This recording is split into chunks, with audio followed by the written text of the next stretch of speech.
Robyn Brown has said earlier this season, like literally a couple of episodes ago, when she was trying to sell us her reasoning behind needing a bigger house, is that, the family needed to come back together. Cody's kids needed to come back and they needed a safe place and all that. Fast forward to the very next episode when she's finally in said new bigger house, and she says, no, I don't want the family over, they're toxic. A fan took to Reddit and posted Robyn's thoughts on a reunion. This family is toxic. Throwing us all together wouldn't be safe. She is terrified. She always has hidden behind Cody's protection. They couldn't say what they really felt in the past because Cody would make them pay for being bad sister wives to his sacred cow donkey. She has no power anymore. She'd actually have to have a conversation about facts. The TV we deserve, but will never receive. Fans took to the comment section. I'm curious to know what you're thinking, so don't forget to take to my comment section right below this video. This fan wrote, last episode they were saying they needed a bigger house so the kids would come. Now everyone is so toxic. This, OMG. Now that is a good point. These people will contradict themselves on TV. And y'all, I cannot. Robyn did say that. Cody said that too. We need a bigger house so all the kids can come and gather. Now when they're talking about all the kids coming and gathering, Robyn said, well, I don't want to do it because they toxic. Like, girl, last episode, looking at my watch, literally, you just said...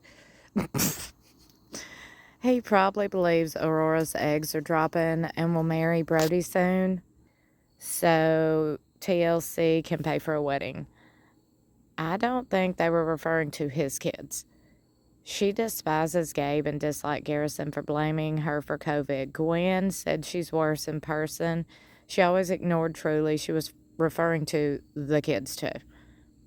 It's Cody and Robyn who are toxic. Full stop. Clock it. They were definitely toxic AF together, and Cody was the CEO of toxicity. Exactly. They are the ones that couldn't handle it. Everyone else could. Also, what just popped in my head was most of the kids, now the adults like Christine, have all stated they would love to have a relationship with Robyn's kids.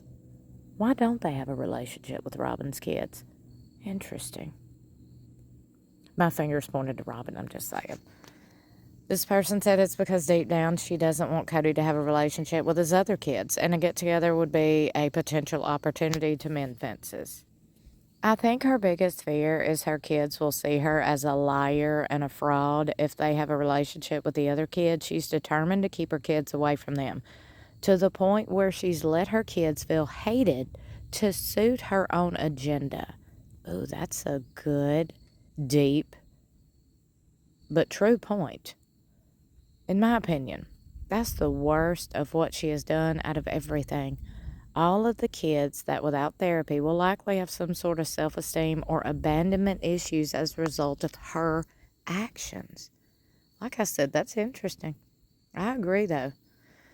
I don't know if this is talked about enough. The extensive damage Robyn has willingly done to her own kids. I can't imagine my goal in life to be making my kids think everyone that's supposed to love and care about them despises them and can't stand them. That's some twisted form of abuse by Robyn. I think her biggest fear is her 5 children having to someday share their father's estate with 13 others.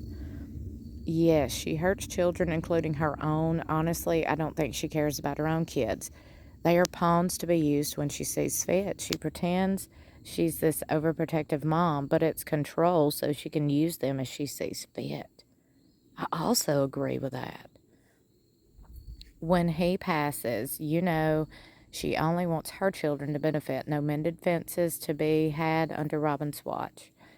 And she's afraid if Cody got together with them, he'd realize how much he is missing out on. As long as he's all alone with Robyn and her kids, he doesn't realize how miserable his life with Robyn is. People who triangulate like to keep their marks separated. Another fan writes, Cody is also much more likely to throw her under the bus under the pressure of the whole family. I don't think so, honestly. I think that's a hill he will die on simply for the fact that he would never admit he was wrong about the woman he let his family fall apart for. He's too alpha to admit he'd led like a dog by a woman. And that would take away the fault of the family demise from the OG3. He will always believe it's their fault. Robyn has looked down on the OG children and the way the women parented them. She has never wanted them to be a bad influence on her little darlings. Now that they are estranged completely, they don't want the OG children changing her own kids' feelings towards her or Cody. God forbid those living dolls develop an opinion outside of what they want them to. Okay, well, we're not going to put the Garrisons passing. I don't know, a lot of people just exploit that, in my opinion. I'm not going to do that. Remember her saying, inviting everyone for Christmas sounds scary? This is the same shtick. She doesn't want to face them. Cody, Robyn is special because she feels everything. Robyn, this family is full of toxicity. Breaking news, Cody. Everyone feels things, and Robyn, take a look in the mirror. When you're lying down in bed, look at the person next to you, because it's you too who bring the toxicity into this family.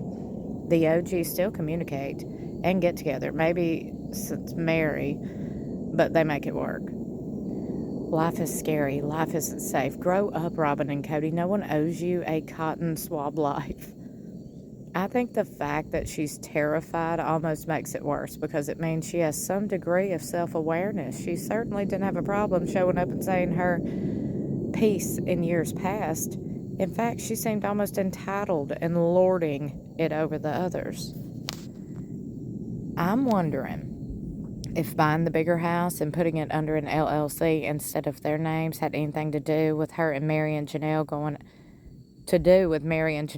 after them for their share of Coyote Pass. They didn't show a scene in the U.S., but I think in the U.K. there was an episode where Janelle was going to look into the family account, found out it was closed. She may have threatened them with legal action for answers to where the money was, and Cody may have gave her something for her word to not bring it up. This may be what he meant when he said he paid Janelle back for the down payment of that house, and why they are cooperating with Coyote Pass being divided fairly, and why they bought a way more expensive house, because surely this house would not be a place where any OGs will be welcomed by Robyn, at least. He is trying to be nicer because he's scared. Part of his anger issues was guilt and the loss of control. Cody is bitching about how they expect him to do all the work when he refused to share any info with them. They are not legally allowed to do anything. He claimed he didn't trust them and refused to give them any info. Then suddenly they sell it to buy a bigger house when they have only 2 minors. First, she said she has to accept the loss of the big family they built together, and that's what making it so hard to sign off on Coyote Pass. She then says they're all toxic. Then what the F is she accepting? The loss of a bunch of toxic people that were all a part of her porch dream? Cody says she sits in her feelings, and I'm thinking, what feelings? She can't face the people she took from, and it's not that she can't face them. She can't make Cody do anything about it anymore. This is a feeling she should be sitting in, letting them all tell her what they went through and walking away knowing there's nothing she can do about it. Robyn doesn't want to be held accountable. She's worried about getting taken to task about the money, her manipulation, her lies, everything. Now that the other 3 women are free from Cody and the production team are less willing to cover for her, she and Cody are afraid of being called out. She's afraid of the come to Jesus she deserves. What do y'all think about this? I do find it interesting that literally last episode she said what she said. And what she said was, we need a bigger house so the whole family can get together and all of Cody's kids can come back and we can have a room for Trilly and all this. Fast forward to the next week. The family's so toxic. No, I don't want them around. Mind you, she had done got in her new house. We clocked that, Robyn. Okay. We're on to you, girl. What did y'all think? Let me know in your comment, and let me know in my comments below. Don't forget to like and share this video and subscribe if you're new here. I really hope you subscribe. Also, don't forget you could catch a brand new episode of Sister Wives, airing Sundays exclusively on TLC at 9 p.m. Central Standard Time. I love you for watching. I'll see you in my next video or in the comments below.